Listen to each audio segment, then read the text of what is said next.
cyane. Yesu aradukunda cyane. Yesu yamaturira imbere y'Imana. Yesu yamaturwanirira. Yesu yamaduha abamarayika baturwanirira. Yesu ni umwizigirwa, ni umuvyeyi adukunda, ni umuvyeyi atwitaho. Yesu nashimwe cyane. Kuri seze haravuga ngo kuko urukundo Imana yakunze abari mu isi ariko rwatumye itanga umwana wawe w'ikinege ngo umwizera wese ntazopfe rubi. Haleluya, amen. Yesu abandanye tugirira neza, abandanye turwanira, ko Imana yamurungitse kugira turwanirire, atubere itara, atubere ikimuri.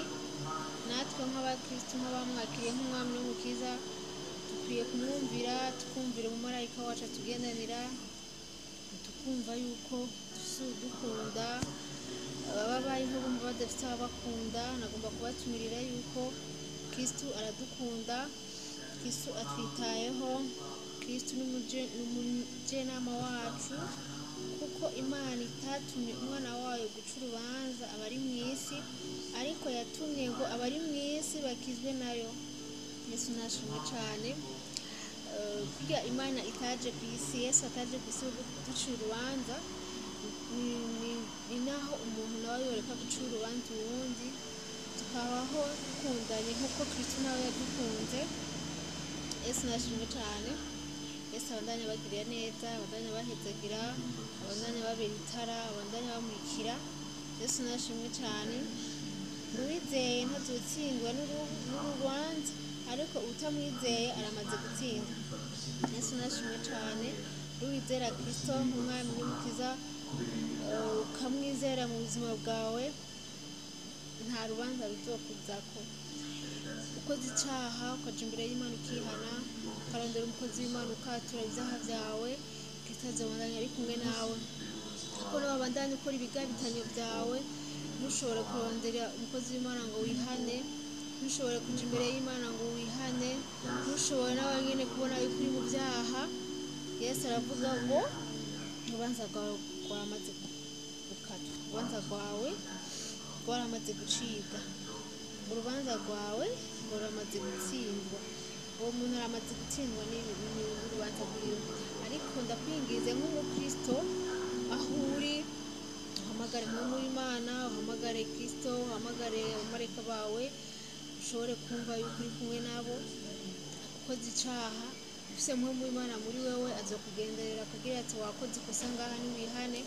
Yesu nabaha umugisha, abagirire neza, ababere itara, ababere intsinzi, abandanye bamurikira. Icaha wowe ukoze cose wumve yuko ufise mpwemu w'Imana akwagiriza. Ugire umutima woroshe, ugire umutima wo kumva yuko wakoze icaha ugasaba imbabazi. Kristo abandanya kugirira neza, abandanya gucira inzira zose ivyakubuza amahoro vyose abigutandukanye, abandanya kubera itara muri byose, abandanya kubera intsinzi. Yesu aragukunda. Yesu yaje ku isi kubera twebwe dukunda, yemeye kubambwa ku musaraba kubw'ivyaha vyacu kubera dukunda. Rero tugendere muri urwo rukundo rwa Kristo, naho wohura n'ibyo kugerageza byinshi, ntubirabe, ubandanye uri kumwe na Kristo, ubandanye ubwira mpwemu w'Imana akoze, akugirire neza, azoguhezagira kandi azoguha ico wifuza cose. Yesu nabaha umugisha, uhoraho abandanye abagirira neza, ariko baramurikira.